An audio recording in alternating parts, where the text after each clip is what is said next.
Assalamualaikum warahmatullahi wabarakatuh. Perkenalkan, nama saya Risma Damayanti. Saya dari Program Studi Manajemen Angkatan 7 dengan NIM 1011910074. Kali ini saya akan mengulas kembali mengenai jawaban UTS Manajemen Strategi. Jadi kali ini ada dua tipe soal. Yang pertama yaitu soal A dan yang kedua yaitu soal B. Untuk mengenai soal A, yaitu kita menjawab dengan satu kata benar atau salah. Jadi langsung aja ke pertanyaan yang pertama. Pertanyaan yang pertama yaitu, dalam manajemen strategi, faktor eksternal yang harus diperhatikan adalah ekonomi, sosial, budaya, demografi, lingkungan, politik, pemerintah, teknologi, dan persaingan. Jadi mengenai pernyataan yang nomor 1, jawaban saya adalah benar. Selanjutnya pertanyaan yang kedua yaitu, level strategi untuk large company terdiri dari 4 level. Yang pertama yaitu corporate level, division level, functional level. Level strategi untuk small company levelnya akan lebih banyak mengingat tingkat persaingan yang lebih ketat dan tingkat kerumitan yang dimiliki. Jadi mengenai pernyataan yang kedua yaitu jawabannya salah. Kenapa pertanyaan yang nomor 2 saya memilih jawaban yang salah? Dikarenakan large company memiliki 4 level, yaitu yang pertama corporate level, division level, functional level, dan yang terakhir yaitu operational level. Lanjut ke pertanyaan yang terakhir di soal A, yaitu sama seperti tim sepak bola membutuhkan rencana permainan yang baik untuk memiliki peluang untuk sukses. Perusahaan harus memiliki rencana strategis yang baik untuk bersaing dengan sukses. Tren saat ini, 3 tahap penyusunan strategi, yaitu yang pertama ada strategi formulation, yang kedua strategi implementation, yang terakhir yaitu strategi evaluation. Jadi untuk pernyataan soal ketiga, jawaban saya yaitu benar. Oke, selanjutnya kita akan bahas mengenai soal yang B. Jadi soal B ini menjawab pertanyaan sesuai dengan pemahaman saya. Untuk yang pertama yaitu, mission statement PT Garuda Indonesia melaksanakan usaha jasa angkutan udara yang memberikan kepuasan kepada pengguna jasa yang terpadu dengan industri lainnya melalui pengelolaan secara profesional dan didukung oleh sumber daya manusia yang mempunyai kompetensi tinggi. Jadi di pertanyaan yang keempat ini ada 3 macam, A, B, dan C. Jadi langsung saja saya akan bahas mengenai pertanyaan yang keempat A, yaitu dalam misi PT Garuda Indonesia tersebut terdapat beberapa mission statement komponen dan sebutkan masing-masingnya. Jadi jawaban saya yang pertama yaitu pelanggan. Jadi pelanggan di sini yaitu pengguna jasa angkatan udara. Yang kedua yaitu layanan. Jadi layanan di sini yaitu jasa angkutan udara. Yang ketiga mengenai pasar. Jadi pasar di sini yaitu pasar jasa atau industri penerbangan. Yang keempat yaitu mengenai teknologi. Jadi teknologi di sini dengan statement bahwa PT Garuda Indonesia itu dia akan memberikan kepuasan kepada konsumennya dan mengelola secara profesional, dan segala teknologi akan dikembangkan demi memenuhi statement tersebut. Oke, selanjutnya yaitu kepedulian untuk bertahan hidup. Jadi kepedulian untuk bertahan hidup di sini yaitu sumber daya manusia yang berkompetensi tinggi. Kemudian mengenai filsafat. Filsafat yaitu memberikan kepuasan pengguna jasa atau merupakan filsafat dari PT Garuda Indonesia. Kemudian kepedulian terhadap citra publik dengan melakukan pengelolaan secara profesional. Dan yang terakhir yaitu kepedulian terhadap karyawan. Jadi kepedulian di sini yaitu bisa dibuktikan dari statement pengelolaan secara profesional dan sumber daya manusia yang berkompetensi tinggi.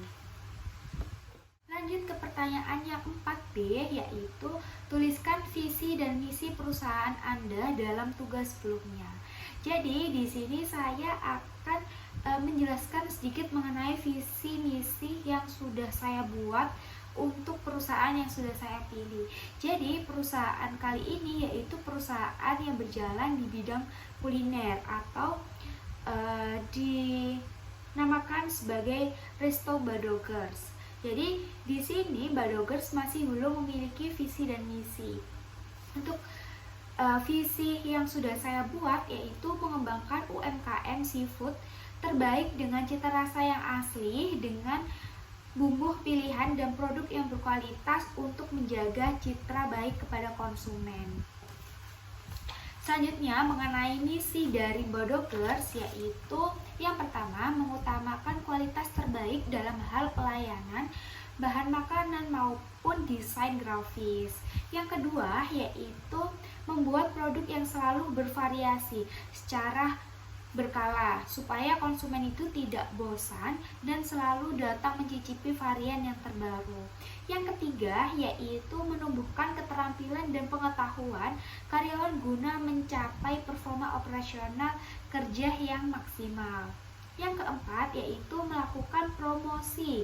Promosi di sini yaitu promosi unik untuk mengajak generasi milenial itu guna mencapai jiwa kepemimpinan berbisnis. Yang kelima yaitu mengembangkan usaha dengan mengedepankan rasa makanan di beberapa tempat yang strategis untuk menjadi UMKM yang terbaik. Dan misi Badogers yang terakhir yaitu memberikan peluang kerja seluas-luasnya. Selanjutnya 4C yaitu berapa mission statement komponen yang terakomodasi di dalam misi perusahaan Anda tersebut. Jadi kali ini ada 6 mission statement.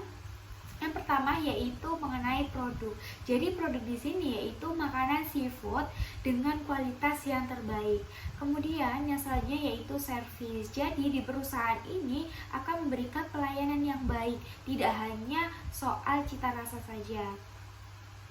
Yang ketiga yaitu customer. Jadi customer di sini kita memberikan pelayanan serta produk yang terbaik. Yang keempat yaitu mengenai pasar atau market. Jadi di sini menjadikan restoran seafood terbaik dan memiliki beberapa cabang di beberapa daerah. Kemudian serve concept. Jadi konsep di sini yaitu desain resto yang masih tetap pada koridor tradisional. Walaupun makanannya sudah modern yaitu seafood, akan tetapi desain yang kami berikan masih tetap dengan koridor tradisional. Dan yang terakhir yaitu concern for public. Jadi mengedepankan kualitas dan pelayanan itu sehingga memiliki citra yang baik di mata masyarakat ataupun di mata customer. Langsung saja ke pertanyaan yang kelima, yaitu sebutkan 5 alasan mengapa objektif perlu dan penting ditetapkan dan dikomunikasikan untuk mendapatkan kesuksesan. Jadi di sini ada 5 alasan. Yang pertama yaitu tujuan membantu pemangku kepentingan memahami peran mereka di masa depan organisasi. Yang kedua yaitu memberikan dasar untuk pengambilan keputusan yang konsisten oleh para manajer yang nilai dan sikapnya berbeda. Yang ketiga yaitu dengan mencapai konsensus tentang tujuan selama strategi perumusan aktif organisasi dapat meminimalkan potensi konflik di kemudian hari selama implementasi. Yang keempat yaitu tujuan berfungsi sebagai standar di mana individu, kelompok, departemen, divisi, dan seluruh organisasi itu dapat dievaluasi.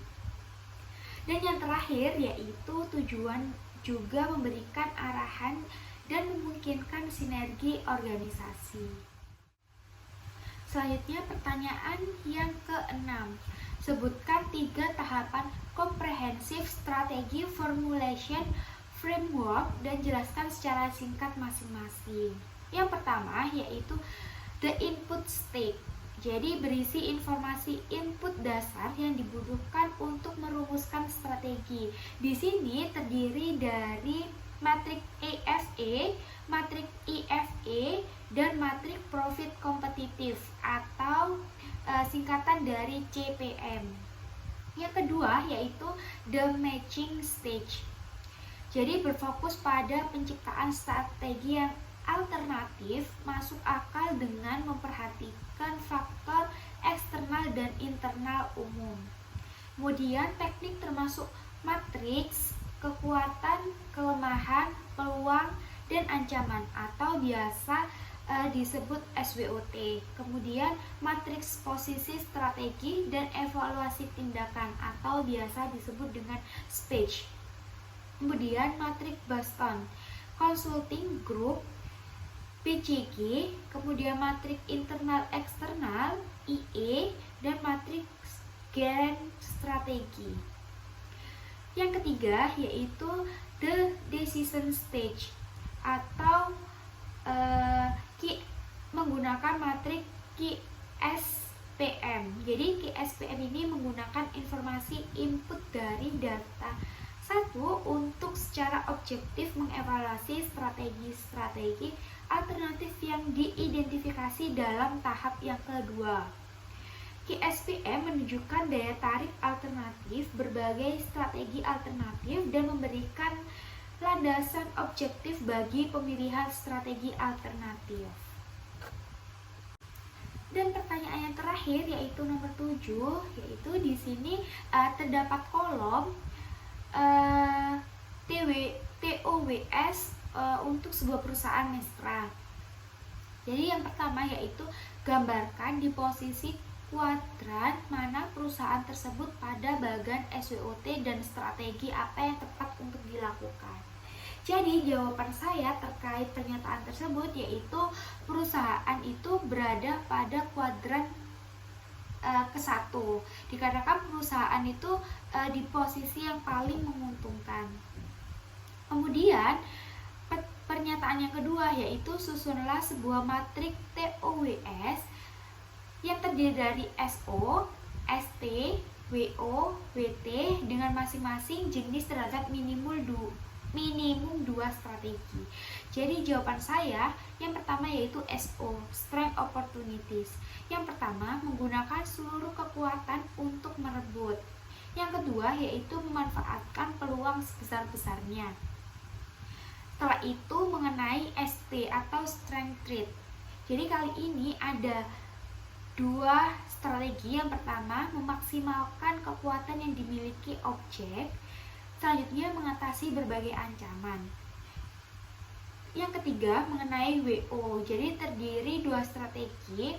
Yang pertama pemanfaatan peluang yang ada dan meminimkan kelemahan yang ada. Dan yang terakhir mengenai WT yaitu perusahaan menghindari ancaman dan meminimkan kelemahan-kelemahan. Jadi cukup sekian penjabaran jawaban UTS manajemen strategi saya. Kurang lebihnya saya mohon maaf. Wassalamualaikum warahmatullahi wabarakatuh.